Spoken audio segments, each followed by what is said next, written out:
Hey guys, Joe here, the man who once had his then girlfriend nearly taken by Bruce Campbell.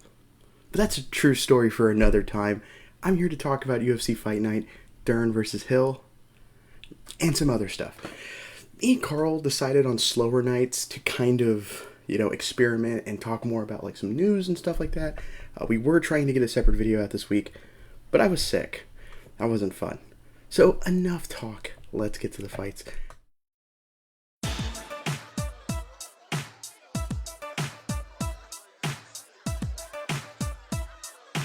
Main event, we had Mackenzie Dern take on Angela Hill. Mackenzie Dern, fresh off her divorce, she brought that up a lot. And she's going up against Angela Hill in a strawweight match. Angela Hill, probably the unluckiest person in the world when it comes to decisions. That said, though, judges got it right this time, as Mackenzie Dern did take a unanimous decision win. This fight felt like a mauling, just an absolute mauling.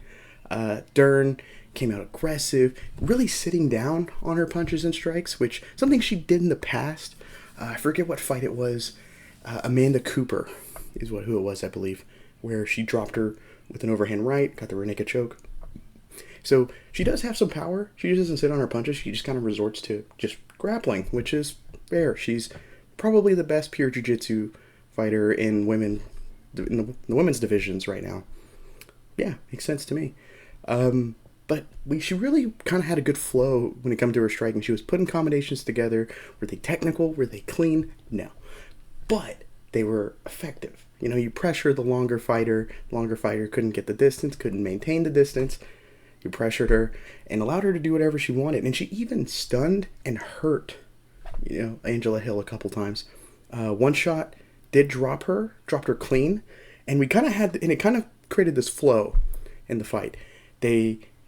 Dern swarm with good aggression with her punches, some kicks in there, but mostly punches.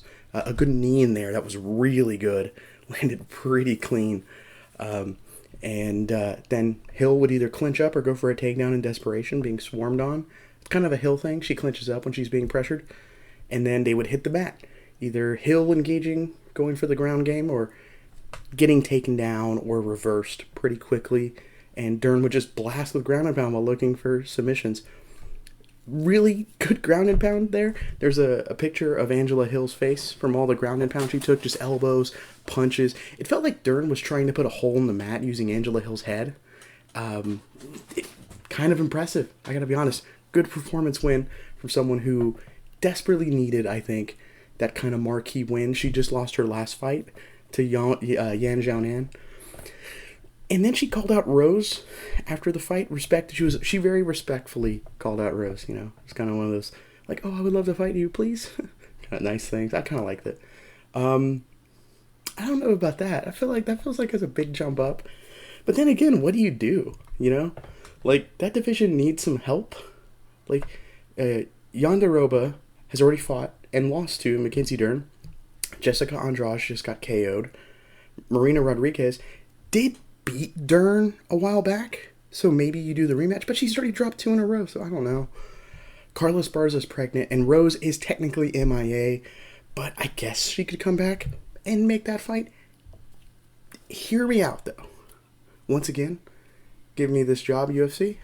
What if we did Tatiana Suarez and Mackenzie Dern? How about that? How about that whole action? 2 insane grapplers just fighting for dominance on the ground. Come on.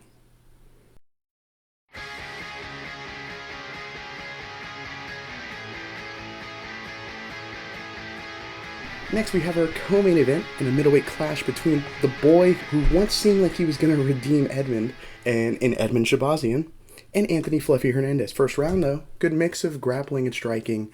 Edmund, I thought, had the edge. I thought he was winning the grappling exchanges and the striking exchanges. He was bleeding, but it did look like he was improving, especially improving after that slump where he went 0-2. Second round, though, Hernandez just starts. Maybe it was 0-3, actually. But anyways, second round, though, Anthony Hernandez just starts putting the pressure on, starts hurting and stunning Shabazian, gets the ground, gets a takedown, and on top position, he was looking really good, landing some great ground and pound. Had this really tight guillotine that he switched over into an anaconda, couldn't get it. Almost had a Darce choke, couldn't get it.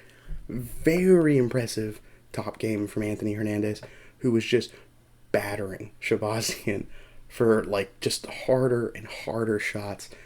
Mackenzie Dern had great ground and pound. This was really, really good too. And seeing it first was like kind of made the Dern ground and pound not seem as great until as time went on, though it got better, obviously. But this was nuts, just pounding hard elbows, hard shots. Third round, I think the second round could have been a 10-8, if I'm being honest, by the way. I didn't write that down, but I think about it now. Yeah, it could have been a 10-8. Probably was, too. Third round, though, easy takedown for Hernandez. Gets back mount and just pounds and batters Shabazian. They stop it. Felt like a mercy stoppage, but a good stoppage nonetheless. Once again, all for fighter safety. Big win for him. He's streaking at middleweight right now, and Shabazian beaten once again by the ground game and cardio. Is what it is. And then for the rest of the card, once again, there's a lot of stuff to talk about. Joaquin Buckley did blast Andre Fiallo with doing that like classic Crow Cop triple attack, straight left body kick, left high kick, got the left high kick, and got a good win. Carlos Diego Ferreira blasted Michael Johnson with this huge overhand right, and then like came in for a hammer fist afterwards, instantly felt bad and like held him and like was trying to like help the doctor get the doctors in because he just felt bad. It was kind of a funny moment, but then you realize like someone just got put unconscious and is stiffened up. Yeah, maybe not as funny. It's still funny to me. I'm a sick guy. Vyacheslav Borshev. Oh, I butchered it. I got a KO win over Hasir Mahashat. Good KO win. It froze him with a 1-2. And then he just fell down and got then swarmed on him afterwards. It was kind of funny to me. Again, I'm a sick guy. Karolina Kovalkiewicz got a win over my girl. I almost want to put her in the boy stable. Vanessa Demopoulos. Just striking her for 3 rounds, punishing her for coming in overweight. Because I think she showed up at like 117, 120 maybe? I think it was 117. And finally, Chase Hooper got a unanimous decision win at his lightweight debut for the UFC, putting on a crazy strike numbers. I saw the stats. I was like, ooh, geez, that's a lot of strikes. But then, what else am I going to talk about if I'm not talking about just the fights? Francis Ngannou, though, big news of the week, is going to PFL. All this talk about him fumbling the bag, and I think that's been kind of put down here, going to PFL. PFL pays very well for its tournaments, and he apparently signed a very lucrative deal outside of the tournament. It's good. Well, and they've been saying for a while they make good money, with their like ESPN deal, and they have some deal in the Middle East. They've been talking about buying Bellator. In my mind, what's more profitable, buying Bellator or buying buying Bellator or signing Francis Ngannou? I think it's signing Francis Ngannou. I think that sounds more profitable in my mind.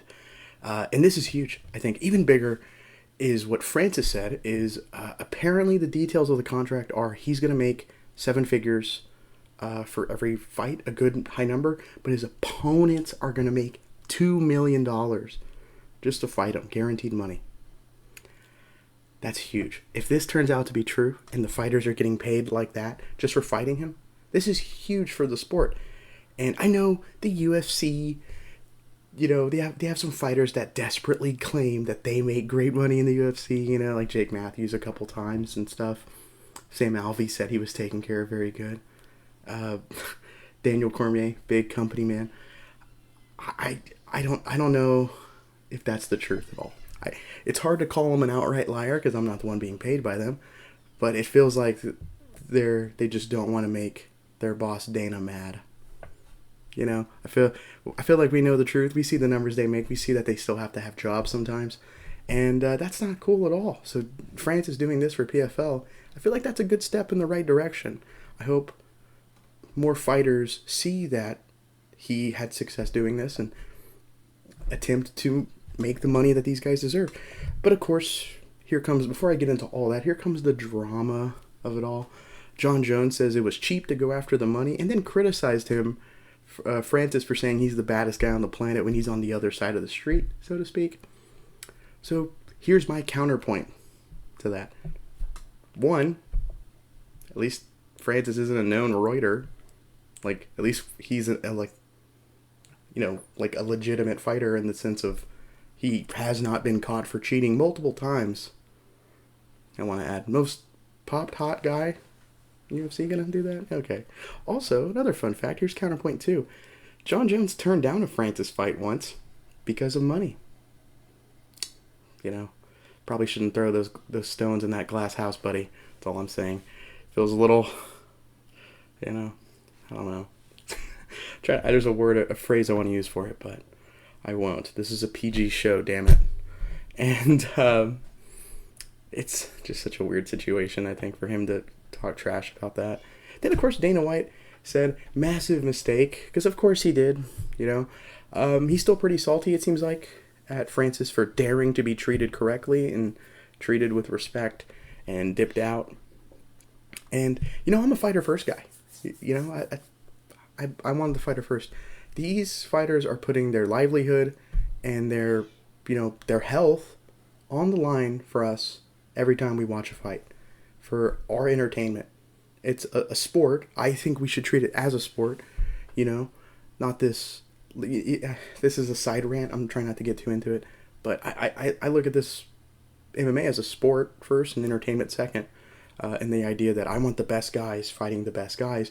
I don't care if it's the most popular guy or if they're boring or whatever, what have you. I want the best guys fighting the best guys. And I'm a fighter first guy in this mindset. I think they should be treated fairly and correctly in my mind. I want each person in every organization for every fight to be paid at least pretty good money, especially in the biggest organization in the world, the UFC.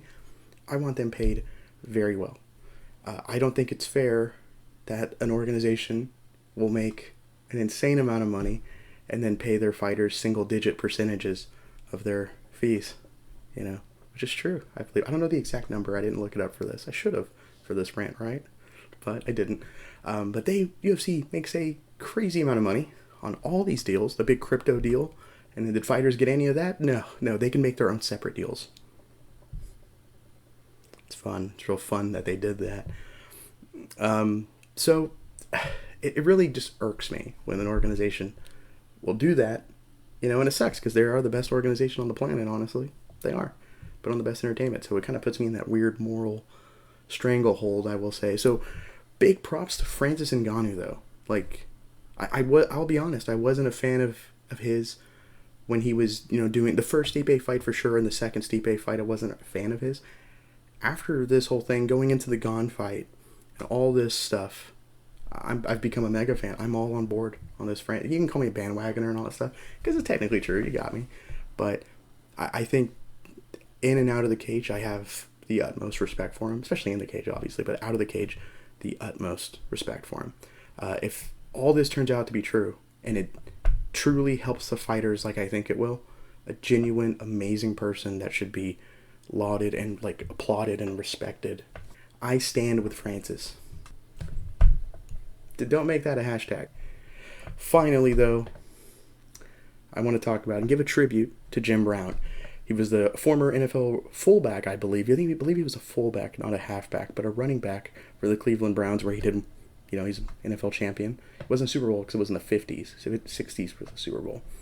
And he's one of the greatest players of all time. One of the greatest running backs for sure, but definitely one of the greatest players of all time. And after his football career, he ventured into different avenues. He was a social rights activist, and he was an actor as well. He's actually in one of my favorite pet movies, an underrated gem, I think, is I'm Gonna Get You, Sucka. If you haven't seen it, just go YouTube the scene with him and Isaac Hayes and Chris Rock and with the ribs scene, the rib shack that they own. Trust me. But the reason I really bring him up here is, for some people that may not know, he was actually a commentator for the UFC for the first 6 pay-per-views. And he helped add this level of legitimacy to this young sport. And the idea that, this isn't a sideshow, sellout kind of gimmick idea. We're a real legitimate organization promoting this real legitimate new sport. And we have a decorated and highly respected athlete from another sport here to help promote us. I think that's A+ work. I think that's great that he did that. And his impact in the sport might not be as upfront and shown and talked about, but I think he definitely helped add an air of legitimacy to this whole thing that we love called MMA. And his influence isn't talked about enough, but he definitely had an impact for sure in our sport. Jim Brown passed away May 18th, just a couple days ago. of natural causes at the age of 87. May he rest in peace. But there are no fights next week, so I won't be here to recap a video, or recap a card, I should say. But I might have something cooking up instead. I've been feeling a little bit better. I can probably shoot more. And also be sure to check out the main channel, as there is a new video that talks about another spotlight for the mainstream shown on our sport of MMA. It's very interesting, and it's it brought back some memories for me, as I used to watch this show a lot back in the day. But I'm Joe with the INC. Thank you for watching.